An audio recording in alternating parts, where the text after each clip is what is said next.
Baik, assalamualaikum warahmatullahi wabarakatuh.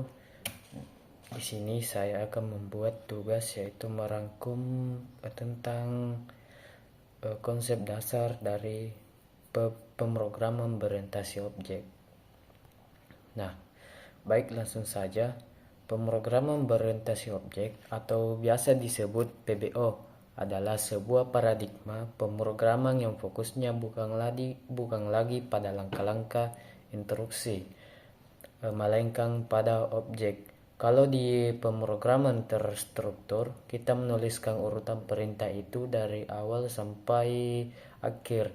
Nah, di PBO kita membangun program dengan cara menyusun objek yang saling berinteraksi.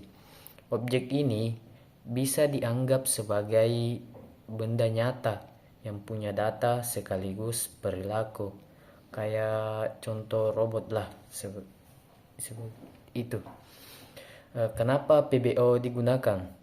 Nah, kenapa PBO digunakan itu? Karena salah satu alasannya karena perangkat lunak semakin besar dan kompleks. Kalau hanya mengandalkan pemrograman yang terstruktur, lama-lama kode susah diatur, apalagi kalau ada perubahan.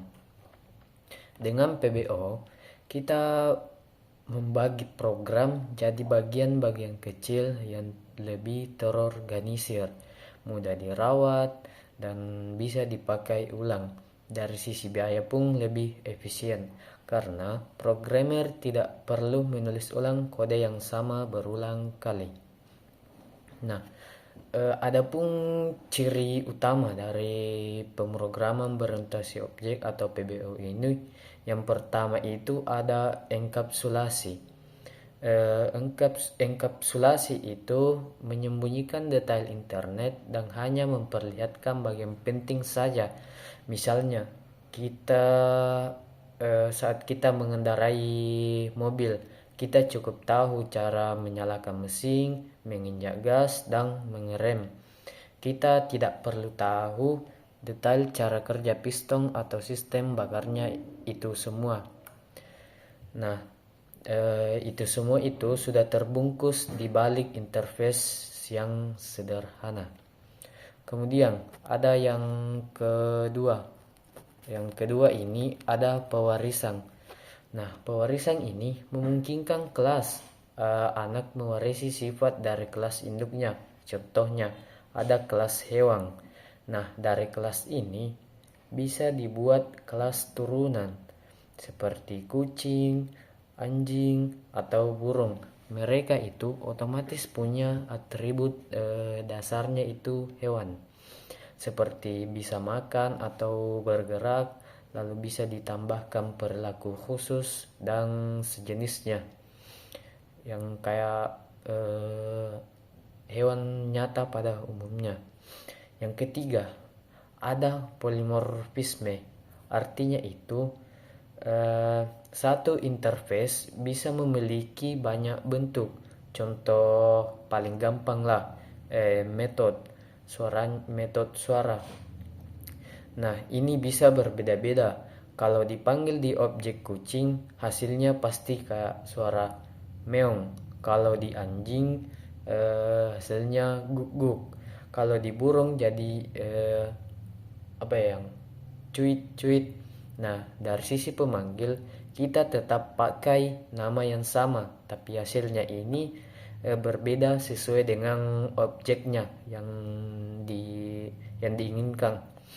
Nah, selain itu, ada namanya reusability atau kemampuan pakai ulang kode. Misalnya, kita sudah bikin kelas untuk kelas user untuk aplikasi. Lalu, aplikasi lain yang butuh data pengguna bisa memanfaatkan kelas ini juga tanpa bikin ulang. Nah, inilah yang membuat ini PBO hemat tenaga dan waktu. Nah, di PBO itu ada konsep penting yang lain, yaitu kelas dan objek. Kelas ini bisa dianggap sebagai cetak biru atau blueprint lah. Nah, objek ini adalah wujud nyatanya dari kelas saat program dijalankan. Nah, proses pembentukan objek dari kelas ini disebut instansiasi. Lalu ada atribut, yaitu data atau variabel yang melekat di objeknya. Dan ada metode, yaitu fungsinya atau aksi yang dilakukan oleh objek tersebut. Contohnya tadi yang dilakukan kayak aksinya tuh yang suara yang meong dari kucing. Dan nah, kemudian tidak kalah penting itu adalah lingkup aksesnya. Ada ada beberapa tingkat. Yang pertama itu privat. Nah, sesuai namanya privat, yang berarti hanya bisa diakses dari dalam kelas itu sendiri. Kemudian ada protect, yang itu bisa diakses oleh kelas itu sendiri dan turunannya. Dan ada publik, bisa diakses oleh siapapun sesuai dengan nama publik. Pengaturan akses ini yang bikin program lebih aman dan terstruktur. Contoh penerapan nyata dari konsep ini bisa kita lihat pada bahasa pemrograman modern seperti Java, C++, Python, Delphi, dan beberapa bahasa lain yang sudah mendukung PBO secara penuh. Itu sebabnya di dunia kerja sekarang itu, penguasaan PBO jadi salah satu keterampilan utama buat programmer. Untuk memudahkan pemahaman, mari kita kayak kembali ke contoh kayak mobil. Nah, mobil ini adalah objeknya. Dia punya atribut seperti warna, merek, nomor nomor plat, dan perilakunya itu seperti maju, mundur, dan belok.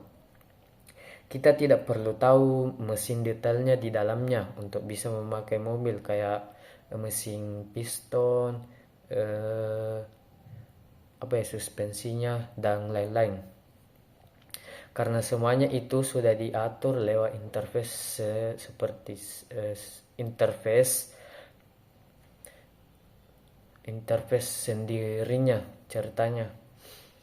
Nah, inilah ilustrasi paling mudah dari prinsip PBO.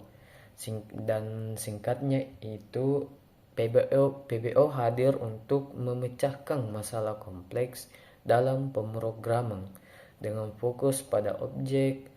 Kode jadi lebih rapi, lebih mudah dipahami, dan lebih gampang dikembangkan. Tentunya bisa dipakai secara ulang juga. Nah, baik, terima kasih. Itulah beberapa tadi rangkuman yang saya buat dari materi tentang konsep dasar PBO. Baik, assalamualaikum warahmatullahi wabarakatuh.